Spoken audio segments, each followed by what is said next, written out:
Meaning of George Cruickshank.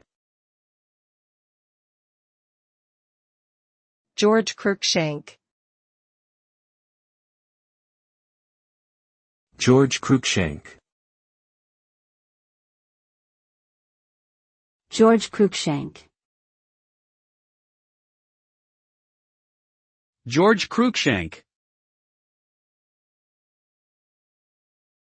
George Cruickshank was an English artist, caricaturist and book illustrator who lived in the late 18th and early 19th centuries.